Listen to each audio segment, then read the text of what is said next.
বেজিংয়ে প্রধানমন্ত্রী তারেক রহমানের সঙ্গে বৈঠক করছেন চীনের প্রেসিডেন্ট শি জিনপিং। এর আগে দেশটির তিয়ানআনমেন স্কোয়ারে শ্রদ্ধা জানান প্রধানমন্ত্রী তারেক রহমান। প্রধানমন্ত্রী তারেক রহমানের চীন সফরের আরও খবর জানতে বেজিং থেকে আমাদের সঙ্গে যুক্ত হচ্ছেন সাবির রোজ। প্রধানমন্ত্রী তারেক রহমানের সঙ্গে চীনের প্রেসিডেন্ট শি জিনপিং এর বৈঠকের বিষয়ে কি তথ্য রয়েছে আপনার কাছে?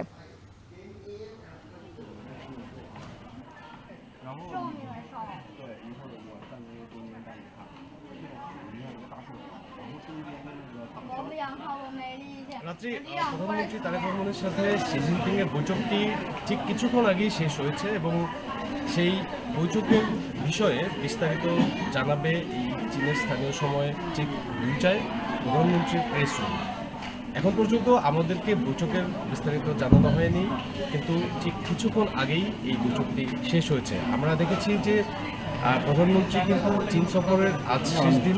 এর আগে চীনের প্রধানমন্ত্রী লি কিয়াং সহ চীনের শীর্ষস্থানীয় ব্যবসায়ী সহ বিভিন্ন কোম্পানির যারা বড় বড় কোম্পানি রয়েছে তাদের শীর্ষ কর্মকর্তাদের সাথে কিন্তু তিনি বসেছেন এবং সেই জায়গা থেকে তিনি একটি বার্তা দিয়েছেন যে আন্তঃবাজার অর্থনীতি এবং বিনিয়োগ ভিত্তিক বাংলাদেশের অবকাঠামোগত উন্নয়ন। সেই জায়গা থেকে ধারণা করা হচ্ছে প্রেসিডেন্ট শি জিনপিং এর সঙ্গে যে বৈঠকটি প্রধানমন্ত্রীর হয়েছে সেই বৈঠকের মধ্যে দিয়ে বাংলাদেশের বিনিয়োগ খাতে একটি দ্বার উন্মোচন হবে এবং পাশাপাশি চীনের সাথে বাংলাদেশের যে বন্ধুত্বপূর্ণ সম্পর্ক রয়েছে সেখানে রাজনীতি কূটনীতি সহ নানা বিষয় উঠে আসার একটি সম্ভাবনা রয়েছে। এবং আমরা যতটুকু জেনেছি যে প্রেসিডেন্টের সঙ্গে বৈঠকেও আপনি জানেন গতকাল প্রধানমন্ত্রীর সাথে বৈঠকে কিন্তু 2টি চুক্তি এবং 13টি সমঝোতা স্মারক স্বাক্ষরিত হয়। আজ প্রেসিডেন্টের সাথে বৈঠকেও সেই সমঝোতা স্মারকের বিষয়টি জেনেছি আমরা যে সমঝোতা স্মারক স্বাক্ষরিত হতে পারে, তবে তা এখনই স্পষ্ট করে বলা যাচ্ছে না যে কোন বিষয়গুলো সেখানে থাকছে।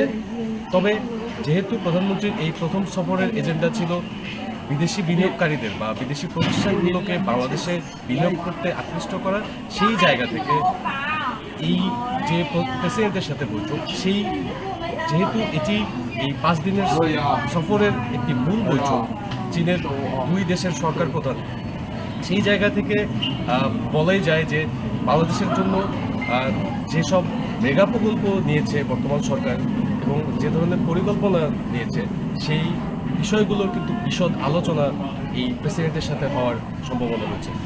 আমরা দেখেছি যে বাংলাদেশের অবকাঠামোগত উন্নয়নের ক্ষেত্রে এই গতকাল পর্যন্তই চীন বাংলাদেশের চট্টগ্রামের আনোয়ারায়, মংলায় 2টি অর্থনৈতিক অঞ্চল এবং এর পাশাপাশি বাংলাদেশ চীন মৈত্রী হাসপাতাল সহ বেশ কিছু তিস্তা মহাপরিকল্পনা, অভিন্ন নদী পানি ব্যবস্থাপনা, এই সব কিছু মিলিয়ে বাংলাদেশের কিন্তু উন্নয়নমূলক কর্মকাণ্ডের একটি বড় অংশীদারিত্ব হতে যাচ্ছে চীন। সেই জায়গা থেকে প্রেসিডেন্টের সাথে বৈঠকের পরেই আসলে বা তার বিস্তারিত জানার পরেই আসলে বোঝা যাবে যে প্রধানমন্ত্রীর এই যে 5 দিনের চীন সফর সেটি কতটুকু ফলপ্রসূ হয়েছে। আমরা দেখেছি প্রধানমন্ত্রী তারেক রহমান কিন্তু চীনের roads and highway, railway construction, machineries engineering সহ যারা এই সারা পৃথিবীতে বিনিয়োগ করে আসে বা সারা পৃথিবীর উন্নয়ন অবকাঠামোগত বিষয়গুলোকে যাদের কন্ট্রিবিউশন রয়েছে সেই প্রতিষ্ঠানগুলোকে কিন্তু তিনি বারবারই বলছেন যে এবং বলেছেন যে বাংলাদেশের রোডস অ্যান্ড হাইওয়ে থেকে শুরু করে রেলওয়ে কমিউনিকেশন থেকে শুরু করে যে পোর্ট থেকে শুরু করে যে বিষয়গুলো রয়েছে তিনি কিন্তু তার পরিকল্পনা তুলে ধরেছেন এবং সেই বিষয়গুলো নিয়ে বিশদ আলোচনা হয়েছে আমরা দেখেছি। তো সেই জায়গা থেকে আর কিছুক্ষণ পরে প্রধানমন্ত্রীর প্রেস উইং আসলে জানাবেন যে শি জিনপিং এবং বাংলাদেশের প্রধানমন্ত্রী তারেক রহমানের মধ্যে কী ধরনের চুক্তি হয়েছে এবং আমরা সেখান থেকে কি পাচ্ছি বা কি পাচ্ছে বাংলাদেশ। রাত্রি